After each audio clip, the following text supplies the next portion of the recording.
Hello everyone, my name is Aaron Christensen. This is Horror 101 with Dr. AC, celebrating classic horror throughout history with new episodes every Friday night. Tonight we take a look back at one of the most disturbing and uncompromising horror films ever made, Henry, Portrait of a Serial Killer.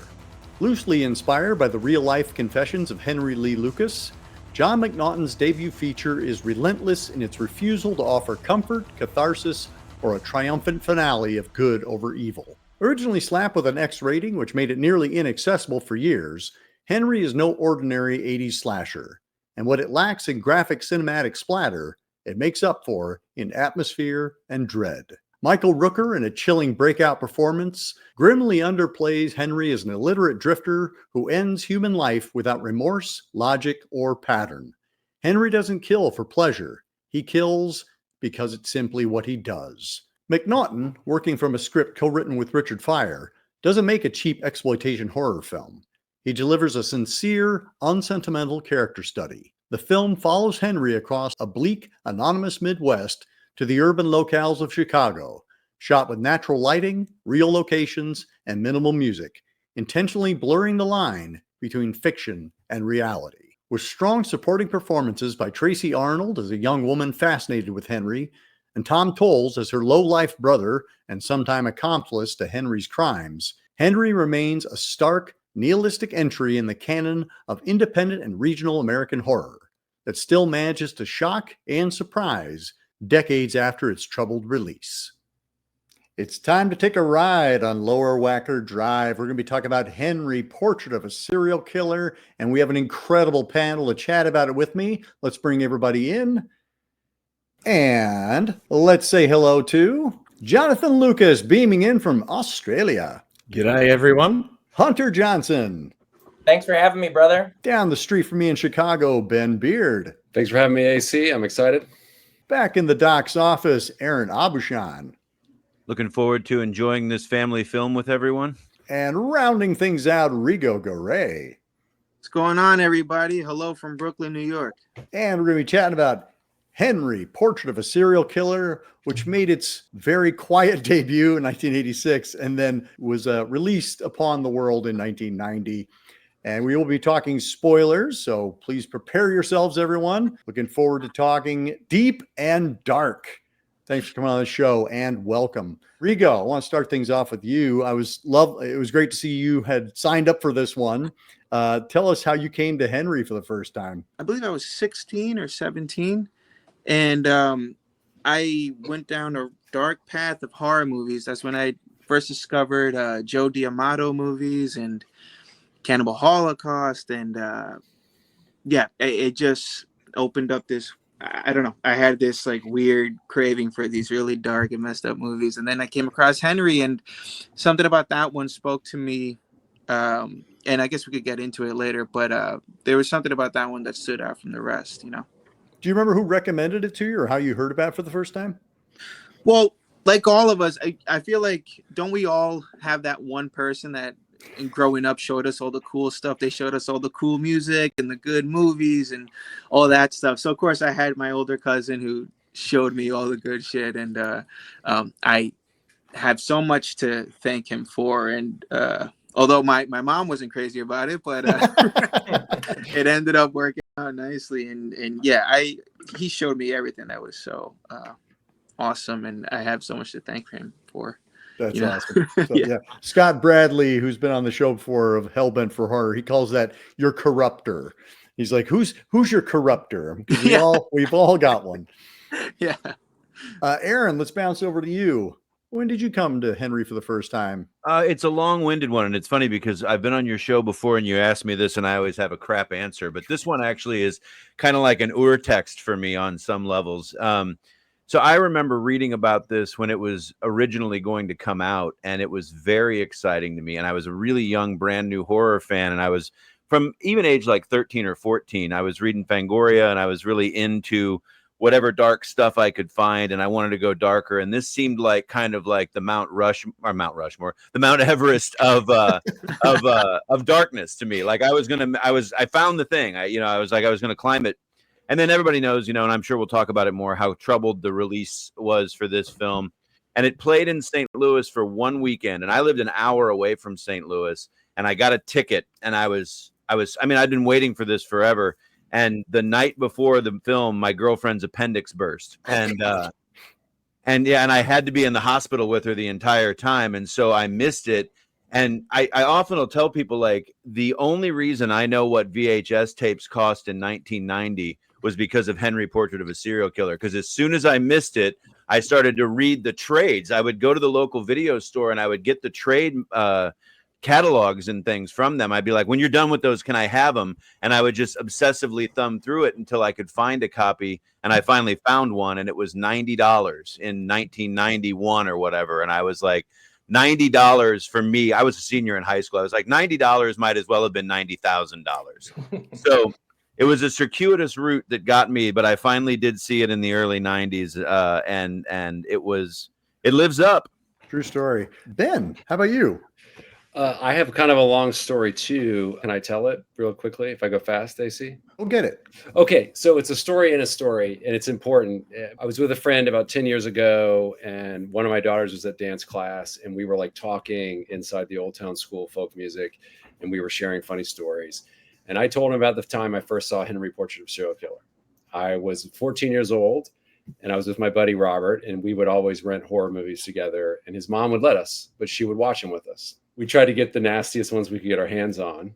My mom, they were forbidden in my house, so this was like special. And we got Henry, Portrait of a Serial Killer. This was in 1991. We got Henry's Portrait of a Serial Killer and Confessions of a Serial Killer, because we're like, hey, we'll do a double serial killer movie. So we sit down, we watch Henry first, and as you guys know, it's really grimy and really tough. And his mom's sitting there silent watching with us, and I was like, it was really just a hard movie for me to watch. I was very upset, but I had to act kind of cool and tough. So then we put on Confessions of a Serial Killer, and as everyone in here knows, it's about the same fucking guy. It's also about Henry Lee Lucas and Otis Toole. So we watched that, and we're like, it's also retrograde and disturbing. And about 20 minutes in, Robert's mom stands up and goes, "You guys are fucking sick," and like walks out. Okay, so I tell this story to my friend, and a woman walks up and goes, "Hey, are you talking about Henry Lee Lucas and Henry, Portrait of a Serial Killer?" She was about 55. I go, "Yeah." She goes, "He killed my best friend's sister." And I was like, "What?" And she goes, "Yeah, she like broke down on the side of the road, and he like chased her out of the car into a field and murdered her and like ruined her family's life." And I was like, that scene's in the movie in Confessions of a Serial Killer. I was like, I can't believe it. I'm like, so sorry. Right. And it was just silent. And she starts to walk away and comes back and goes, "Henry, Portrait of a Serial Killer is really good though." And then like just leaves. So anyway, I watched it when I was 14, the short version. And that's why Ben's here tonight to haunt your dreams. Hunter, first time on the show. Thank you so much for joining us. Looking forward to hearing how you came to Henry for the first time. Similar story to all y'all. And, I was 16, 17-ish when I started to really devour horror content, R-rated horror content. I just remember hearing great things about Henry, that it was actually a good movie. So I went into it with pretty high expectations. Like, I'm expecting to watch a pretty darn good movie. And man, I was absolutely floored. And at the time I watched it, I didn't know that it was based on a true person that had committed murders or whatever. But I didn't find that out until after the fact. And I had a rule at the time when I was 16 or so that I wouldn't watch movies based on real serial killers because it felt too like in poor taste or something. But man, I broke that rule for that one after the fact. And then I was like, it was really, really good. And it's a top 3 movie for me. It's my favorite psycho killer movie, and that's my favorite subgenre of horror. It's just a gem, We will come back to you and talk more about that for sure. Jonathan, I know you traffic in like hard exploitation. You were recently on our Lucio Fulci City of the Living Dead panel. You talked with Rigo about Coffin Joe. So how did Henry land for you? So another long story, I'm afraid. It was pretty controversial in Australia, this one.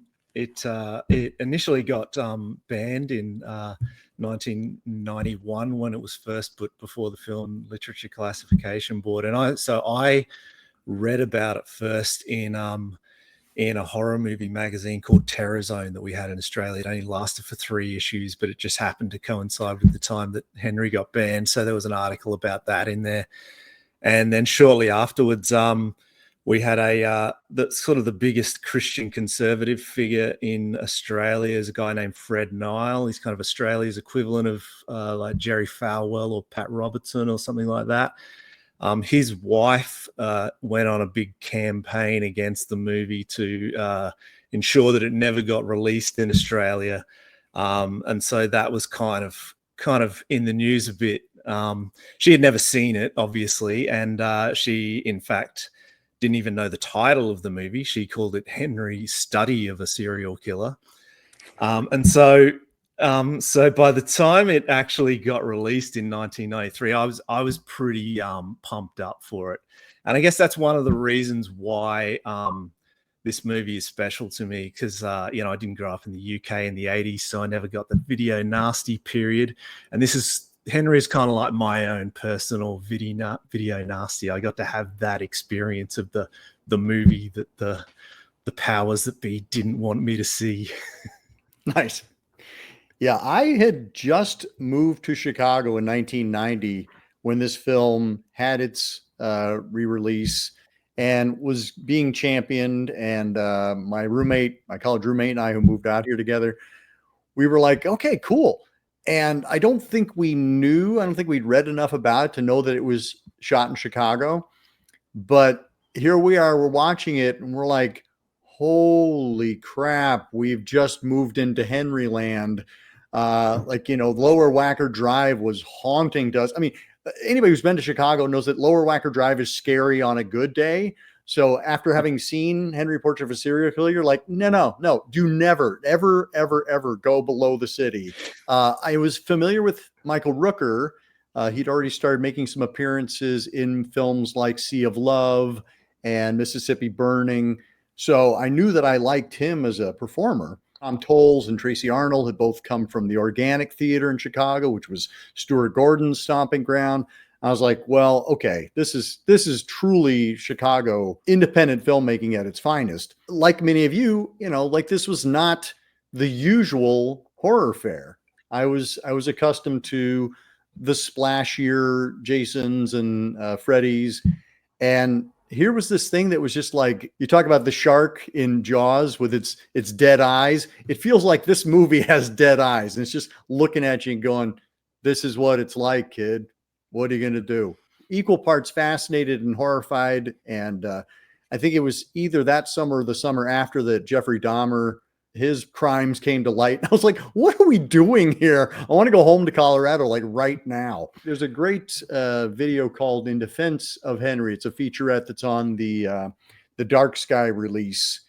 And I feel like that is a perfect title for any discussion around Henry, is that there's a certain defense of this movie. Like, you have to justify why you would like this movie or why you would recommend it to anybody. What are some of the virtues, what are some of the things that speak out to all of you about why this film is important? Why is it different? What makes it special? What makes it worthwhile?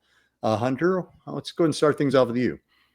I mean, I truly think that that the performance is one aspect that really makes it stand out. That Michael Rooker and Tom Towles and Tracy Arnold, that trio is just so brilliant in this movie, and the way that their relationships work, and the subtlety in the performance of such not subtle content is masterful.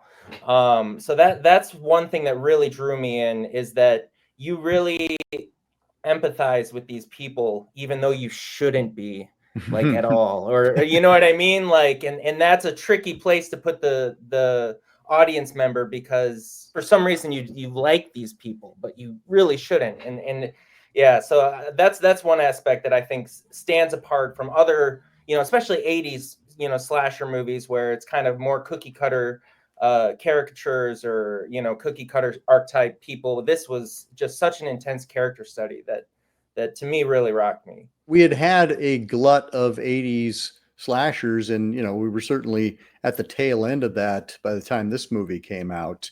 So one thing I think that is most important to me is that it does, I think kind of, Hunter, your answer previously alludes to this, but it asks a question about what art is for. And I mean, a lot of horror does that, but this one in particular, because it is very loosely based on real people, makes you go, are we supposed to like these kinds of people? You know, and the poignancy, as you were alluding to, really drives that home. And the fact that, I mean, you said we were going to talk about spoilers, the fact that it's relentless in its ugliness, and yet there's this kind of, I mean, I kind of joked about it being a family film, but it is a film about families. It is a film about people trying to bring together these artificial families and how horrific your real family can be, so you try to bring together an artificial one, and how ultimately horrific that can be if you're as damaged as these people are. And so it, I mean, for me, it asks some questions that I think a lot of horror does, but this one is a lot more blatant about it. And then just its form, I think, is really interesting to kind of talk about a little bit too. Those early scenes where you see the result of Henry's work with the sound played over it, Yeah. showed me something about how time was malleable in the hands of a filmmaker, that showed me something profound about what film can do when I was really young. And I still think those are just incredible sequences. You know, they're economical. They do what they need to do very quickly. And they're more impactful, I think, than they probably could have been if we'd seen all of it. It almost is like, here's what you're going to see. And later, when you actually see it play out, it is very horrific, but you've been peppered with these things early on. And that's my last point. It makes violence very real and very ugly. This drops in the middle of a period where violence is kind of fun and goofy, and the Freddy Kruegers and the Jason violence, where we're kind of like racking up kills in our horror fandom. And there's nothing about this that makes me want to count the kills, or like, what's your favorite kill from Henry is a line I've never heard anybody say. Yeah, actually, following on from what Aaron just said about those early sequences with where you just see the bodies with the sound, when Henry was first released in Australia, when I first saw it in 1993, it was a cut version, but interestingly, almost all of what was cut was not the visuals, but the sound from those scenes, because they add such a disturbing element to it. And yeah, I agree. I mean, the movie derives its power from almost how banal and mundane it all is. Like, I don't think there'd ever been a movie about killers or serial killers or killers in general that showed their lives as so dull. Like there's nothing glamorous about this, and I think there's something powerful in that. It's where the movie derives its strengths from, its impact, and also its humor. Like that needs to be thrown out there. That it gets spoken about as a horror movie that has no humor in it, and of course there is quite a bit of humor in it. It just takes you a while to get to that point because you have to get past the shock. In some sense, compared to other movies like it, it's not entertaining. I mean, there's no cat and mouse. There's no titillation. There's a question of whether Otis is going to, is he going to become a protege of Henry and actually start killing people and stuff? But there's no like build up. So the movie's weirdly, the tensions are strange. The movie dares you to be bored with it, or I don't know. It is a strange one for me. I don't know. Well, we can circle back to my sort of opinion about the movie, but I think that Michael Rooker's amazing, and he's like a real character, and he's also like a blank guy, which I think some of the serial killers are really like that. And the movie does something really interesting where he's asked, did he kill his mom? And he's like, yeah, I stabbed her. And like, wait, I heard you killed her with a bat. And then he tells the story, and then he shoots her in the story. And she's like, wait, I thought you said you stabbed her. And like, this scene does so much heavy lifting in the movie because it's like, he's a liar. It's not clear if he knows the truth. And Henry Lee Lucas supposedly was like that. Like, he would confess to crimes that he didn't do. And like, and then that makes me wonder if the movie, like what the movie's actually up to. And I'm not sure that I know in regard to this, to like the Henry character. It's interesting because it's just the characters that is what pulled me in. Like, he's so charming. There's just something about him like that is just so magnetizing throughout the whole movie. And then like even the romance with him and the sister, I mean, like, you're kind of cheering him on the whole time. And the only times that when you're not cheering him on is when he's committing the murders. But there's just something about this guy that you just are just so charmed by, and just like the little details about his character. Like, one of my favorite parts is when she's wearing the I Love Chicago t-shirt, and he's just like, what does that say? And you're just thinking to yourself, like, is he like illiterate? Like, did he come from that? Like, there's just so many little, like, there's just, the character is so beefed up and just so well thought out that I just found him to be mesmerizing. The thing about this genre of movie is that a lot of the killers are just, they have this like bloodlust, right? They love killing just for the sake of it, or I can't get enough of it, I need more of it, whatever the case may be. And I don't know if I consider Henry that. I think I consider Henry an addict. I think it's a story about an addict, and it's just a guy who just can't kick this addiction. And then, like many addicts, he brings a friend into it. I don't know, like in a weird way, I can't really judge him like how I would judge, like I can judge the guy from Angst, I can judge Joe Spinell from Maniac, but this guy right here, it's kind of hard to judge them through the same lens. You know what I'm saying? I do. Actually, I'm really glad you brought up both of those, Angst and Maniac. I look at Frank Zito and I think, what a broken human being. And I wish that he wasn't acting out the way he is. And as you said, it's almost like Henry is numb to all of it, but he is still compelled to do these things. I don't know what it feeds in him because he's not very demonstrative. It is coming from a place of maybe he is trying to fill a void that he constantly feels. And maybe this next one will actually mean something to him, because that's the other thing. They don't seem to mean anything. There's the one time where, we have the TV salesman guy, who, I love that scene. I think it's hilarious, where we actually see him enjoying his work, like he's actually into it. And, he goes that extra sadistic inch of telling Otis to plug in the TV and turn it on. But that's the rare time we see him actually enjoying killing somebody. That idea of him bringing Otis in, that's so, I like your addiction thing is really astute, that like that helps him get an extra kick out of it. Like there's something that's enjoyable about it at that point. He also seemed to enjoy it when he took Otis to Lower Wacker Drive, like, I don't know. I think that the conversion. Yeah, he has several different reactions to these murders, and I think that it's so interesting because he is a sociopath, and he might take left turns in his brain at all times, and there doesn't have to be like a perfect personality for how he does this. It's just part of like what he does. It's as average as going to the grocery store. We talked about the still shots of a dead person, but you see like the little, like the grass moving around them, or the traffic going by outside the pharmacist. Like those are the things, because it looks like it's a still photograph at first, and then you see, no, that's somebody who is dead. Death within a moment of life. Also, just from an acting standpoint, I'm like, I don't know how he got people to hold their eyes open for that long, slow track. The other tricky thing with those opening montages, somebody mentioned before that, Henry Lee Lucas lied about his crimes, and there's never anything that explicitly says that Henry committed those crimes. You know what I mean? True. Like it's just part of the mystery of what this person is, or I don't know, like I just think that that's just something fun to consider from a filmmaking perspective, of not showing every crime and just giving you like the hint of this is out there.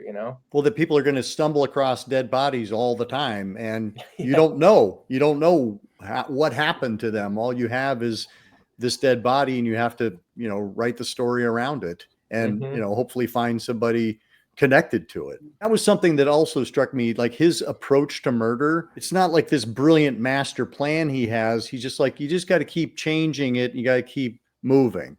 That's it. And as you're watching, you're going, you know what? That's probably true. That will probably get you a long way. Probably definitely my favorite scene in the film is that scene where he's explaining to Otis how to get away with being a serial killer, and like a serial killer how-to guide, like, Yep. if you use a gun one time, next time you stab him, and all those sorts of things. And I really like how it starts out, that scene. It starts out in voiceover, so it's almost like he's you, the audience, like, if you wanted to be a serial killer, here's how you get away with it. That's one of the things I like about the movie, is that this, this palpable sense of danger to it. Like, and I think when John McNaughton made it in the 80s, obviously we didn't get to see it until the 90s, but it was in that tail end of the slasher, where slashers was sort of getting goofy at that point. Henry kind of gets rid of all that goofiness that was in horror at the time. It was like he wanted to go, no, let's make a real horror movie, like a real audacious, dangerous horror movie. Well, it's just such a grounded movie, and like, these are real people. Like, these people just seem so real, where you're right. There's so many other movies where you just don't buy it. You're like, all right, these are just like characters in a movie. But something about this movie is like, I've seen this guy walking around town. What Jonathan was just talking about, like the idea that he was trying to make a horror movie, the story goes that, he was given $100,000 with the instructions of go make a horror movie because horror movies would be profitable. He goes away and he thinks, okay, what can I do with $100,000? And he goes into the room with his friend, and his friend goes, hang on, I got to show you something, and shows him the 2020 segment on Henry Lee Lucas. And he goes, okay, well, let's do that. And the idea of writing to, this needs to be $100,000 movie. Like, you can't get flashy. You're not going to have a lot of locations, although I'm impressed by the number of locations that he manages to do, but you can tell they're all real locations. There's no sets here. There's, the crew is like 2 and 3 people. And I love that you use the word economy, Aaron. Like, I think the economy of storytelling, the economy of cast members, but there's always a real sense of place as well. Like, this feels like it is taking place in the real world, making it that much more horrific. I recognize those Chicago apartments, and, nobody's driving glamorous cars. They're all like, holdovers from the 70s. Well, John McNaughton had a background in documentary filmmaking, so I think that really lends into the style of the movie, and it kind of feeling more timeless and like more grounded. And, I feel like that definitely aided in the gritty realism of Henry, him coming from that type of background. You talked about, these kind of show-stopping moments of violence that are just kind of like captured moments of the aftermath. Not only is it economical, but it shows an artistic vision, because the cliche would be, okay, we need to kill this person. We need to have blood spraying because that's what the kids want. And John McNaughton's like, what would be scarier? The crime's already over. There's no suspense here. It's just that sense of dread and the cost of human life and how little it costs for Henry to do it. I don't know that I'd ever really paid that close of attention to it until this most recent watch. But do you guys think that, we kind of start with Otis saying anything good on TV, and that seems like a throwaway line, but then there's a lot of what seems like it could be meta commentary about watching TV. It just seemed like it was kind of sewn into the fabric of that time that everybody, every third person had a camcorder and was doing stupid things with it, like what, people were dancing in front of it. But this time I was like, McNaughton's an artist. Is he saying something with this, or is this just a convenient plot device? So I think it's definitely a bit of a precursor to something like Funny Games, in that it's opening up a dialogue with the audience about what you think of these things, about the violence of the times, about violence in real life, about violence on your screens. It's not rammed down your throat like it is in funny games. It's just sort of, it's present for you to pick up on. I think a lot of sort of layers of subtext in this movie that are just there for you to pick up on. Yeah, I was going to say, I think that that's definitely one of the strongest messages that the movie portrays, is what is the audience, just being an audience for these horrific crimes. Like, for instance, the scene where he's teaching them how to be a serial killer, and they're videotaping like a random mugging in the park. You know, they're casually talking while they're watching somebody get brutally murdered. And then, of course, the home invasion scene, that reveal, that slow pullback reveal of this isn't happening in real time. This is on a TV. And not only that, they are watching this brutal crime that they committed. Like, I think that definitely puts you literally in the same seat as Henry and Otis in that moment of you're in the room with them, watching this with them. And that's pretty chilling feeling as an audience member. And I think that's one of the strongest like messages that the movie's got, is what's okay to consume, you know what I mean? Like, or are we just as rotten as them? Yeah, I was going to say the point that the most violent scene you see through the camera, so there's like a second lens, it's through a camera filmed by another camera, right? So there's and then the guy gets the TV shoved on his head and they turn the TV on. So there's definitely images to this, Aaron, even though I hadn't really thought about it till you said it. You know, Hunter, to your point though, let me say, I always get annoyed when directors do this, especially funny games, Jonathan, because I want to say to Haneke, who I like, but I want to say, like, pal, you made the fucking movie, man. Like, don't judge me. I'm watching Henry or funny games.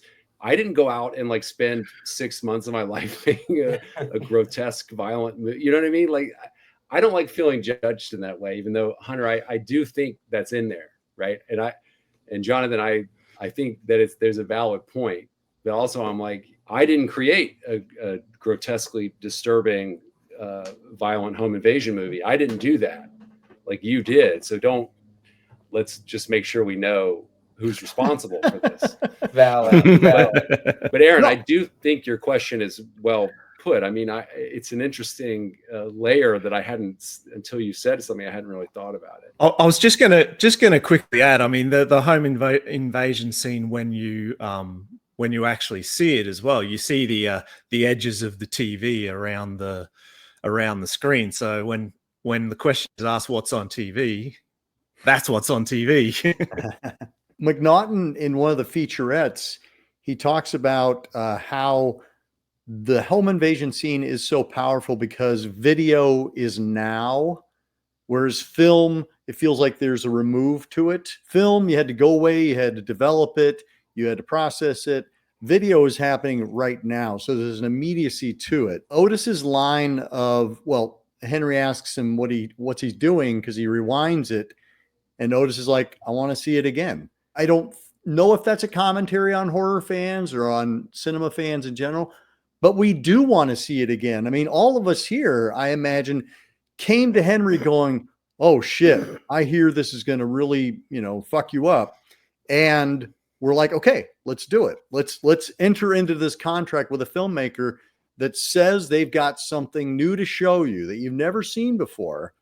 And all of us are like, okay, let's do that. And to your point, Ben, absolutely. I feel like the contract is the filmmaker has made a film for me to watch. He made a beginning, middle, and an end. He didn't say, he didn't do the William Castle thing and be like, okay, things are going to get a little dicey here. So if you want to bail out now's the time. And then after this, it's going to get a little much for people. No, he made a beginning, middle, and end. I think the expectation is I'm going to sit and watch it, and then I'll tell you what I thought about it. I'm not just going to go running out the aisle because I can't be involved. One really cool job I've gotten to do in the last year, it was about a year ago that I did it. I got to edit a film for Severin Films that was about this thing called Splatterfest, like the UK's first big sort of film festival where they brought in directors. And it was also the UK premiere of Henry, Portrait of a Serial Killer. And if you go look at Splatterfest, you can tell, I mean, they played Combat Shock also, but it was mostly like Rabid Grannies and Bride of Reanimator. And it was a lot of like let's have a good time and let's stay up all night and get drunk and, you know, watch movies all night. And as the editor, I got to see all of the or all of the interviews. It's like a who's who of like important people in British horror around 1990. And man, the effect that Henry, Portrait of a Serial Killer, had on that audience full of gigantic horror fans. It's in the film, but it's the best parts of the film. But I got to see the entire interviews with all of them, and it was just so cool to see how they were all like, I mean, it just punched that entire audience in the guts. You know, everybody was just like, woof. Yeah, I actually just recently saw it on 35. And it was a room full of horror people. You know, they were all wearing their t-shirts. I knew some of them, but yeah, it's funny. It's like, even like the biggest horror fan, they all get bummed by this movie by the end of it. And I mean, I don't know. I think I'm just maybe used to it, because like I still ordered ice cream and I was just eating it while watching this movie. But my buddies, they're all squirming in their seats and they're like, what the fuck is wrong with you? I'm like, I don't know. Yeah. Well, I was so impressed with it. Like, I remember, like, I was impressed that it could have the emotional effect it had on me, but also just the skill. Like, similar to Texas Chainsaw, which we've talked about before on the show, you just can't deny the skill that is going into this experience. Like, this is something that these creatives have said, this is my desired effect, and these are the tools I'm going to use to achieve it. They couldn't be further apart in terms of Texas Chainsaw versus this one, but yet they both hit you in a very specific way, and you can't just write them off as some cheapo horror film. Like, they both are extremely well-made pieces of art. And I think, to your point, Rigo, yeah, the first time I watched it, I was like, wow, I don't feel so hot. But now I come back to it and I'm like, I just love seeing all the choices made by a director, by actors, by that screenplay, which we'll talk about in a second. Is just, like you said, it's just peppered through with all of these little things, but it also has just these wonderful throwaway lines that just crack me up now. And I'm like, that's brilliant. And that's what I really admire about it. And that's what I keep coming back to. You know, Hunter, when you were saying like, this is your favorite movie or one of your favorite movies, you know, I think people look askance at you and they're like, what? But that movie bums me out. It's like, yes. And I'm excited that, you know, as a jaded horror fan, I can have a movie that bums me out. Yeah, I think that gut wrenching is the term that I would describe like the feeling at the end of that movie, is that you just feel like you just got your guts ripped out. And that's a feeling that, and same with Texas Chainsaw Massacre. When the credits roll, that's a gut wrenching movie. Like, and I don't know, like I love bummer endings too, you know? So it's like, bummer movie, bummer ending. It's fun, man. AC, you mentioned choices, and I think this every time I watch this. I like to hope that there was an evolutionary process with this film where somebody said, how do we make this worse? And somebody else went, the kid comes home. Yep. Similar to Texas Chainsaw, where they're all kind of like going, okay, well, what would push this up a notch? And you're right, like having the kid come home. But I think also this film was about 2 hours in its original cut. And it's now, you know, like 80 something minutes. Like, it is lean. And yet we still get that banality. You know, we still spend enough time with these guys doing nothing that you're like, this feels like too much like real life to be ignored. And I think there's a lot of people who try and shoot cinema verite and very few who actually achieve that feeling of it's actually happening. In regards to like the, you know, you mentioned Texas Chainsaw Massacre, you know, and another movie where they managed to get this desired effect on such a small budget. I think the one thing that seems to unite like really great low budget films, and the filmmakers often go on to something more, is that this like meticulous attention to detail. It's never like, okay, we can't afford to do that, so we're just gonna we'll just see what ends up in the can, and that's it. Like with Henry, he really makes that low budget work for him. cutting around things like at the start, just seeing the aftermath of kills, but then at having the sound effects to give the impact of if you were actually seeing these murders, but for so much less money. And throughout the whole film, I think you can sort of see the level of craft where he's figuring out how to do these certain things and get this massive impact while still preserving the small amount of money that he had available. And somebody alluded to it, and I don't know who, but I just want to talk real quick about the ending. I look for anything in a film that I can catch on to and sink my teeth into. But I think that for a film to kind of strike me as being perfect, it has to stick the landing. And what I wrote in my notes on this one was, this film gives you a little hope, and then it reminds you of what it is. Fuck you, ending. You are perfect. So true. That's the part that we stuck in the film that I was talking about, the Splatterfest film. So I watched that ending 400 times a year ago. I can see every second of it in my brain. But watching it again, tacked onto the end of this movie, you're like, maybe this time they'll drive away together. Well, because you have him saving her. She's being raped. He comes in, he kicks him. They fight. She fights. They're teaming up against Otis. And then Otis gets killed, and you're like, okay, they are united now, literally in blood. And I think you hope that changes something. They're going to be on the run, but they're going to do it together. And that's how you see them. They're driving away together. And yeah, absolutely, Aaron, like that suitcase getting set on the side of the road. You're just like, no, not Becky. Not, you could have just left it, because that's what you think, or at least, when you see him get out of the hotel and get in the car alone, you're like, okay, he's leaving her behind. He knows that he can't drag her into this. And you're like, nope, not even that. Does the film, do you guys think, telegraph that? Because I'd not really paid that much attention to it before either. But he says to the waitress in the diner early on, right? Like, you got a pretty smile. And then we see the aftermath of that a little later. And then right after, like, the second conversation they have, he says to Becky, you have really nice earrings. And I was like, that was the moment, maybe. Right there. Now, correct me if I'm wrong, but I think the waitress is not murdered. Well, they don't show her dead, right? But I got the impression that, I don't know. Well, because to me, and this is just me, I want her not to die, because I want that you just never know when Henry is going to be civil, and you never know when he's going to just murder you. Like there's something about her not getting killed that makes it even scarier to me, that it's like, there's an unpredictability. It's not like every person he encounters, he's going to murder.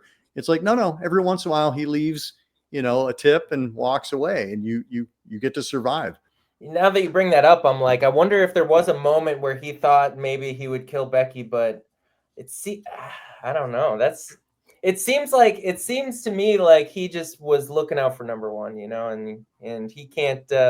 If Becky goes to the cops, there's gonna be questions, and that was like possibly my favorite aspect of the movie was the romantic element, where he's just such a gentleman with her, and Otis was just such a gorilla. Essentially, he was a jerk throughout the whole time, and I don't know. I just found myself cheering the both of them on. I'm like, I hope there's and then at the end, it's implied that maybe it could happen. And then, but it's just, it's this interesting thing where it's like, he's just a person who just rejects love and just any sort of, possibility of it. And it just, maybe that's just a reaction to like the way he was brought up. I mean, who knows? But, yeah, it is kind of a cool little moment where you think that's about to happen, and maybe they are going to drive off into the sunset, and it's just like, nope, no love for this guy. He's going to reject me, and it's heartbreaking. You know what I mean? It's truly a heartbreaking ending. AC, I don't know if you have a plan to talk about some of the deleted scenes, but I think that the love line in this movie is very interesting. I'll just say that. Yeah, no, let's talk about that because I mean, again, I did mention the fact that like this, a lot of darlings got left on the floor. I have to admire that in an artist as well that recognizes, you know, we have to kill our darlings every once in a while, literally, and move this story along. There's a couple deleted scenes that allude to a romantic relationship between Henry and Otis. Right. Watching it with that context adds a whole nother layer of where Henry's at. Like, so when, you know, Becky puts advances on him, and I think the movie's brilliant in tricking you into thinking that there's a romantic relationship between Henry and Becky, when really, if you look at it from its face value, Henry's never interested in her, at least in that way. Like, I don't know. I think that and I think it was intentional. You know, I think that they wanted to give you those breadcrumbs, but yeah, I don't know. I think that Henry was not into her. There's this scene when they're dancing together and she kisses him. Mm-hmm. And you see that kind of like little kid expression on his face, like True. He's embarrassed. He doesn't know, you know, he's got something's going on for him. That's fun. I think it feels real. And I agree. I don't think he ever imagines a life where he's settling down with somebody. But I do like having just that moment of him going, I didn't expect that. That's not how my life usually goes. Yeah. He's you know, he has a boyish little moment there, and he gets a little blush about it. Yeah. I like to think that there's sort of an Oedipal thing going on with Henry, where, you know, a young man's sexual awakening occurs through the lens of how he views his mother, and of course Henry views his mother with you know, complete hatred, and murdered his mother. So you know, anytime he gets a sexual urge, he has no way to process that, and he processes it through violence. And so, you know, you'll notice in the first time Becky flirts with him, he goes out with Otis afterwards to pick up the two prostitutes, and then murders the two prostitutes. And there's sort of a similar to the end, like where Becky kisses him and he goes out, and you're like, well, he's definitely going to kill someone now, because that's right. That's what he does. That's how he processes his feelings.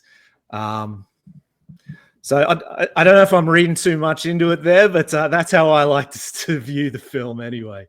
Yeah. That's brilliant, actually. There's a moment that popped up for me during this most recent viewing where he keeps getting confused about how he killed his mother. I found myself asking, did he ever actually kill his mother? Is this something that he just fantasizes about all the time, and that he has created this story that he keeps changing because he wants to kill her in so many different ways? There's no way he can kill her enough. And part of what he's doing with his murders is, you know, enacting that revenge against her. But I was like, you know, if he can't even get it straight, did it actually even happen? I also think, like, I agree with you there. And I took it another step further. I thought maybe it's also that he refuses to actually process that he has killed her. You know, he killed her, but he can't allow her to be dead because that prohibits him from ever killing her again. You know, like you said, he's fantasized about it so much and played it out so many times. It's like, I've imagined that birthday party, and then you get to the birthday party and you're like, this is not nearly as good of a birthday party as I had imagined. You know? Right. I got to do this again. Yeah. The thing I like about that scene and that moment is afterwards, when Becky says to him, you know, oh, like, I feel like I've known you my entire life. And it's just like, from the story he's just told, this is a guy that doesn't even know himself. Like, right. He is an unknowable entity. He's like this, I don't know, emotional black hole. And yet she sees something in there that's just like, oh, there's a connection here. She saw what she wanted to see, you know? Yeah. And that's another thing, you know, about sociopaths. And it's such a brilliant study of a psychopath or sociopath that you know, he can just blend in with her and And we've alluded to it, but we didn't talk about this scene in particular, and I wanted to throw it in there. I don't think we talked about it, but we talk about. I think we've alluded to the idea that this film is so unsettling because I think it plays with our worldview and our understanding of the social contract. And whenever they just lay bait for somebody based on them waiting for somebody to be a good person, that creates such a vulnerability that I think all of us feel whenever we're like, I should do something here, but that looks sketchy to me, or, and it feeds into a thing that we don't like about ourselves. And then we see confirmation and go, yeah, well, maybe not, Are you talking about the scene, Lower Whacker? Yeah, right. I mean, so if you haven't seen the film out there, which if you haven't seen the film by now, Yeah, what and are you you're doing? watching this, yeah, what are you doing? But right, the scene where they basically just, and he says, proving what kind of predator Henry is, he knows how to put the carrot under the box with the stick. He says, get out of the car and pop the hood. And as soon as he says it, you know what he's about to do, and you're like, no, you're backpedaling, and of course. And they kind of wave somebody down, but somebody instantly steps out and says, you guys need some help. And I love the follow-up line, right? Do you guys need some help? And that is Rick Paul, our art director, who is playing the helpful motorist. And I was lucky enough to do a show with Rick. He was the designer on one of the plays that we did here. And I was constantly just like going, wait, you were there. And I think about him. I mean, the set decorating and art direction isn't as ornate as Texas Chainsaw. Again, choices being made. When you have this dressing, it feels like a working class apartment. And you recognize these places and the costumes and things like that. These are just regular people. That's one of the things that helps. That idea of you can go to do the right thing and it will absolutely be the wrong thing for you. This film knows that about our society. No good deed goes unpunished. And I think it plays on that. Like Ted Bundy would he would pretend like his arm was broken and he would be struggling with his stuff by his car. And then he would go, hey, can you help me?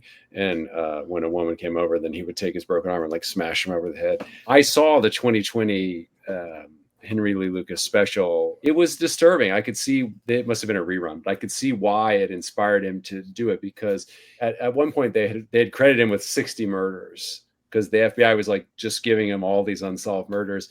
And he was saying details about the murders that he would have only known if he did them. But then it might have been that they were feeding him some of the details just to clear him off the thing. And Otis is the same way. So the movie, even in real life, the same ambiguity is there. He copped to killing his mother. I mean, that was like one.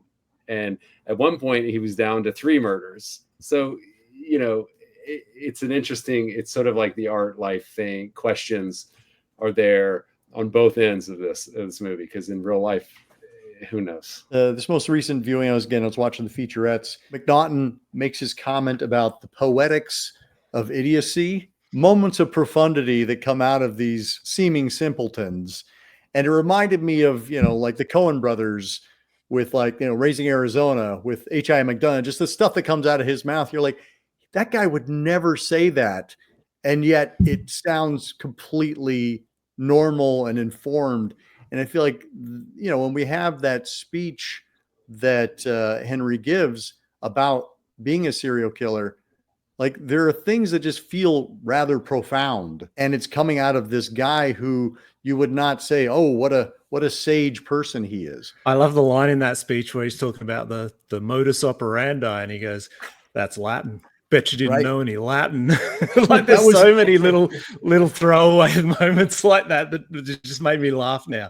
And they certainly didn't the first time I saw them. Henry kills the 2 prostitutes. So he's first bringing Otis into this world, and he's talking to him, and Otis is like trying to appear cool, that no, I'm cool, that kind of thing. And then Henry's like, do you want to drink a beer? He's like, yeah. And Henry walks away, and he comes back and he's like, there was only one left. Like just that line, the way he says it just makes me laugh so hard.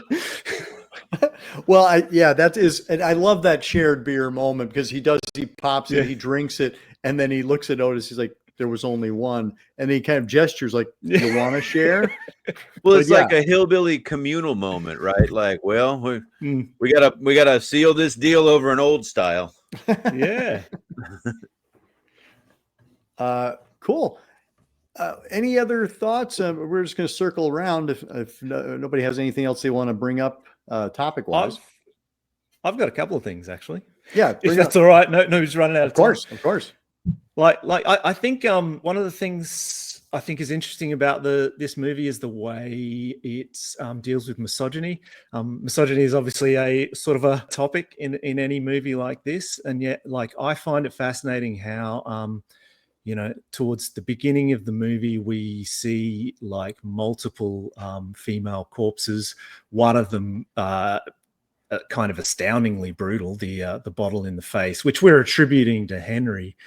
And yet you don't really get the feel of Henry being misogynistic throughout it. I think these are just crimes that he feels that he has to commit. Whereas when we're first introduced to Otis, one of the first things he does is say to Becky, "Oh, you look terrible," and just straight away, he's given her shit about dancing in clubs and stuff like that. And so through Otis, you see this very like casual, everyday misogyny. It oddly enough makes him a much less appealing character than Henry, who is actually going out and murdering women.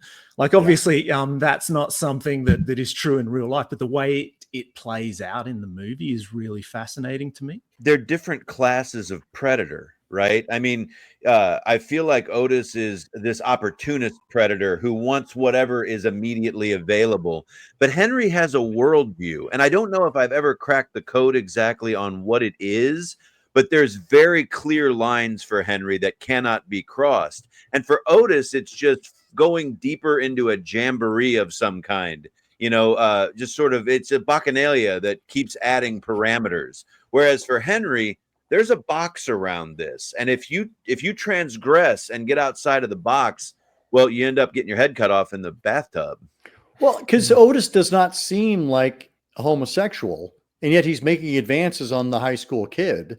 I think the opportunist term is really apt. I mean, he's just there for whatever he can get. I think the real Otis Toole was gay. I think there's a real sense of almost like incel frustration to Otis, where he's got this rampaging sex drive where he seemingly just wants to fuck everyone, like women, men, his sisters, dead bodies. Like he doesn't care, and yet he nobody wants to have sex with him. And that's where his problem comes from. And even throughout the movie, it's like Henry keeps cock blocking him, like when they pick up the prostitutes, Otis is having a great time, and then Henry murders her. And it's like, dude. And then of course in the home invasion scene, he's finally found someone that can't say no to him, and Henry won't let him go forward with that. Breaks that up too, yeah. Because I think there's a socioeconomic aspect to this movie and violence in general in society. And I feel like if Otis was rich, all his problems would be solved. Henry would still be messed up no matter how much money he had. Whereas Otis, or at least he wouldn't be a serial killer. He'd be in like weird sex cults, and he'd be trying to get invites to Epstein Island and that sort of thing, but not a serial killer. I do want to throw props toward Tom Towles, because I think he's kind of unsung in how great he is as Otis. Michael Rooker receives the lion's share of accolades because he's quite wonderful in it, but I think Tom Towles is amazing. I didn't know that like those weren't his real teeth. Like that was something that interesting. That he'd said, you know what, I think, I want to have one little thing that's going to change my appearance. And again, it's on the featurettes on this Dark Sky release, where he talks about like, that's going to be the key. The one thing that's going to change me from who I am to who I'm playing. And for him, it was like having those fake messed up teeth. But he's so great because he's so piggish. But you can also see he's really hurt when Henry doesn't approve of him, or like when he's just genuinely confused. Like you can't just kill people. And then like he realizes you can. in some ways we're seeing the movie through his eyes at times. Yeah. And I think it's a really interesting approach, because who would think that we're going to identify with Otis, and yet we do. We're like going, no, you cannot behave in this way, Henry. This is not how society works. And that's where, being a sociopath comes in handy. What's crazy about Otis too is that just watching the descent into what he becomes, because when he first kills those two prostitutes, he feels awful about it. You know what I mean? And it's interesting. It's like you would think that he's just like a monster throughout, but when it first happens, he's just like, dude, that was way too real, and then eventually he gets really into it later. So I just wonder what was going on in that head of his, I always thought that Tom was a great actor in this, but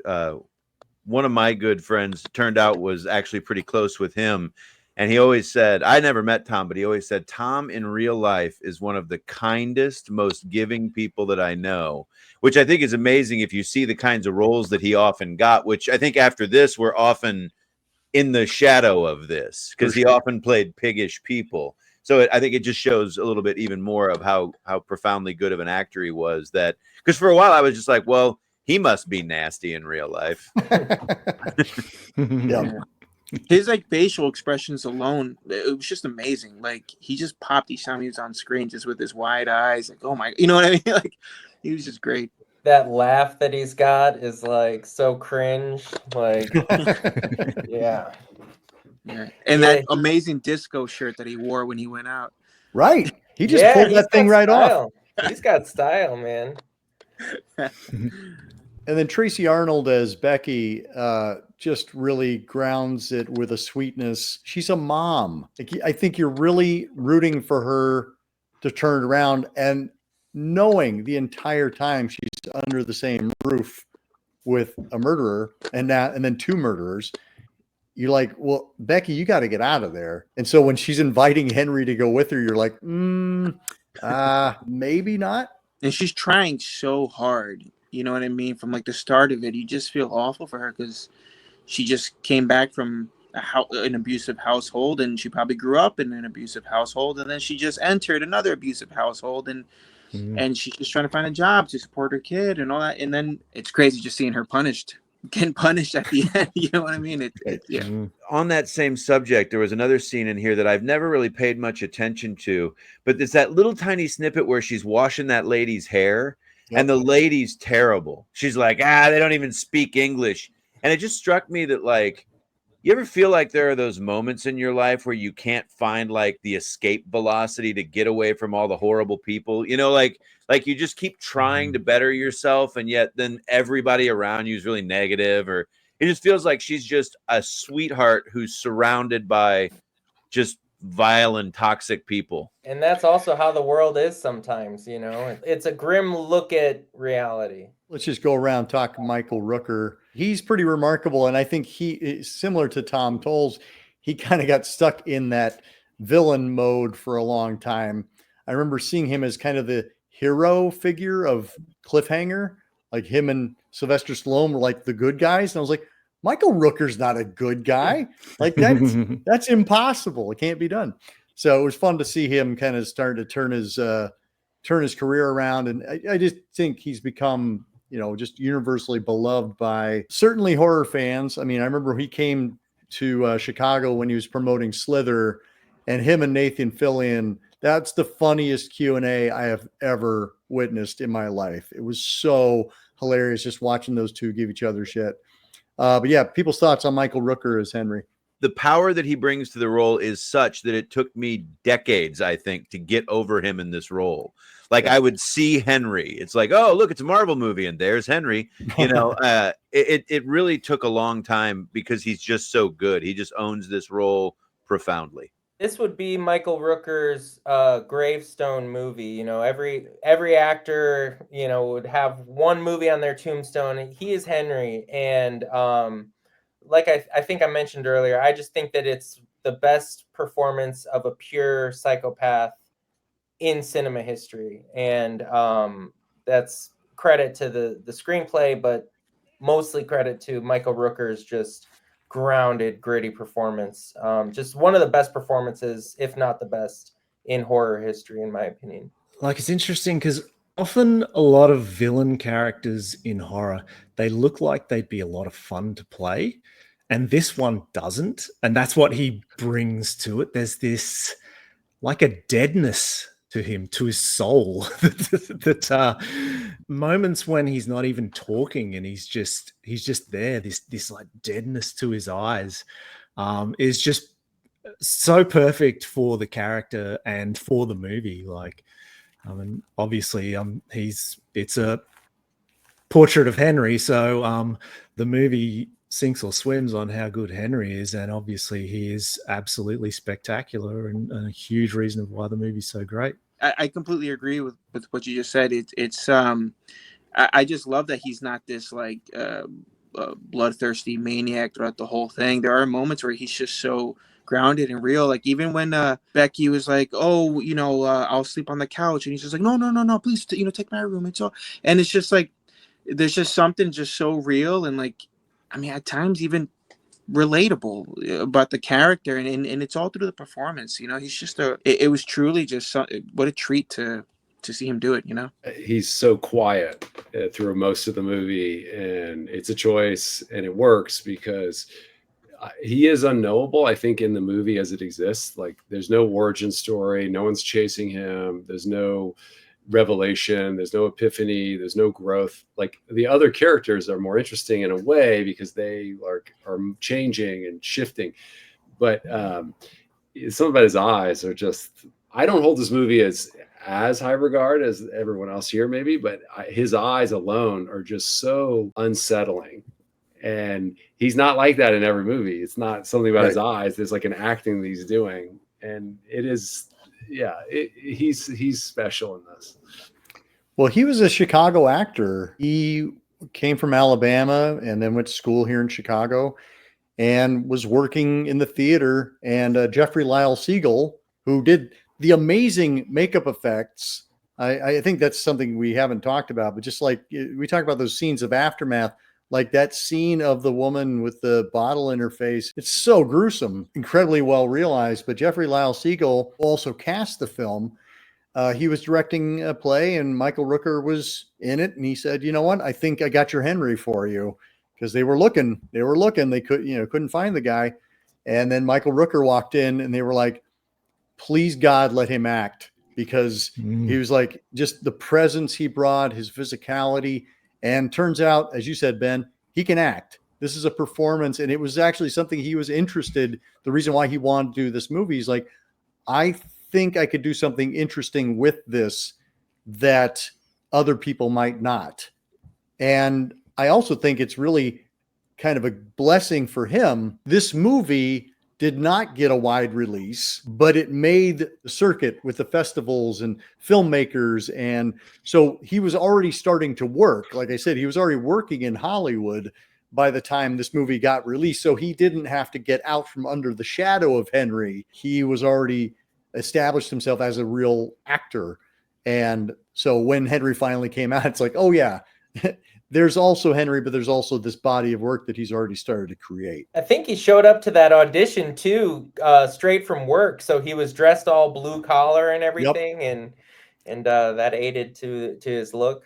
I think the high water pants and the white socks are just one of my favorite choices. Nothing says menace like high waters and white socks, and yet the guy's terrifying. I love the story about how you see him on screen taking his jacket off before he kills Otis, and it's because that was his actual work jacket, and he wasn't allowed to get blood on it.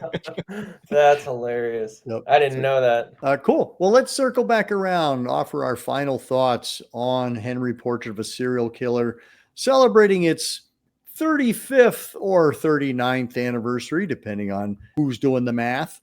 Rigo, would you mind kicking us off? I think it's a movie like I haven't seen anything else like it, where it's a movie that essentially he's kind of an anti-hero in a weird way, where I kind of am sort of maybe cheering for him, and aside from the murders and all that other stuff, but there, I guess in an emotional way, there is a bit of an attachment that the viewer can sort of have with this guy.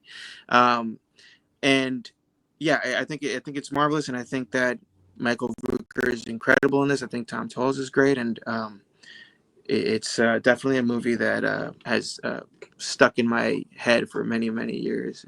Jonathan, let's bounce to you. Going back to the first time I watched it, obviously I was eager for something extreme because it had been banned in Australia. I wasn't really prepared for that type of discomfort that this movie made me feel. But I liked it. This new thing that a horror movie could make me feel, and in a sense it became sort of a formative movie for me. It's like a springboard for extreme cinema, which I have seen an unnerving amount of nowadays, but Henry was kind of like my gateway drug to like the fucked up side of horror. And I feel fortunate about that, because sometimes your formative movies, you can go back and watch them years or decades later, and there's still the nostalgia element, but they don't hold up that well. Henry really, really holds up. And in fact, it gets better every time.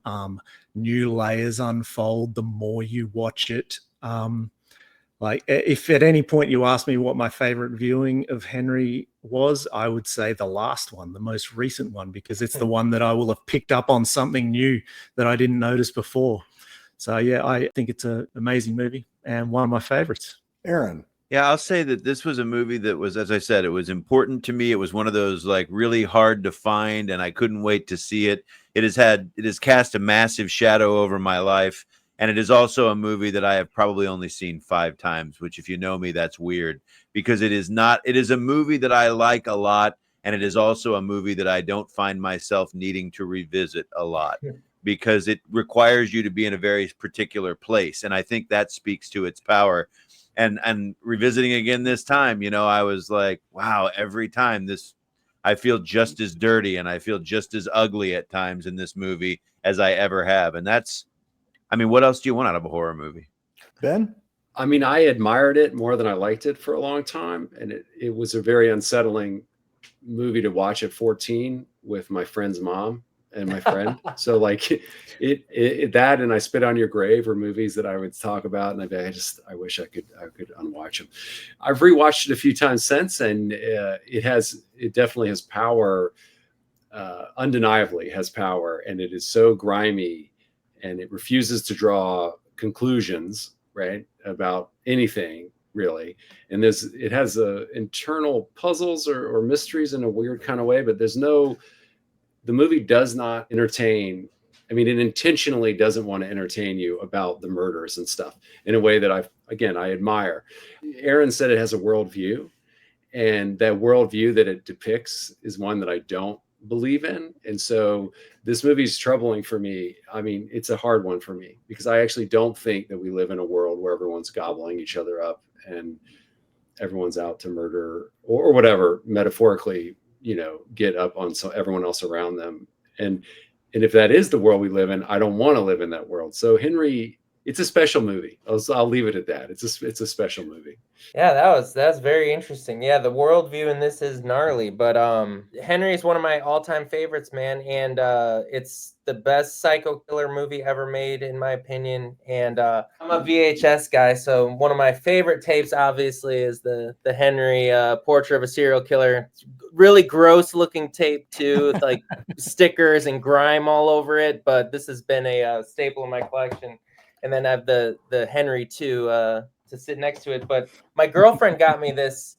This is one aspect we didn't really talk about today, but another great thing about this film is the music. And I got the soundtrack that I have usually hanging on my wall of Henry, and it's got some pretty cool artwork and grossness in it. So I just think that it's just a brilliant movie, and whenever I always recommend people to watch it, especially people that are fans of horror films, but with every single warning, like it takes a special. It's one of those movies I don't blame anybody if they don't like it, but like you were saying, Ben, I appreciate that you can at least respect it for what it is, and it's one of those things where you take it as it is, and if it tickles your fancy, but at least you know you're going to be watching a good movie. I'm really glad you brought up Robert McNaughton's score, because it is, I think, an integral part of it. And he and his collaborators are the ones who came up with the idea of that soundscape over the scenes of the murdered victims. That's not Michael Rooker saying, you know, die bitch. That's them. They did all sorts of sampling and weirdness, you know, similar to Texas Chainsaw. Again, you know, it was just a great bringing together of talents, everybody in the right place at the right time with a common aim. And I just think everybody delivers right down the line. There's not a misstep in this entire movie. Like, it does exactly what it sets out to do. And thank you all. This has been a great conversation. I think it is. I think it's a tough movie, and I think it's what it should be. It should be a tough movie.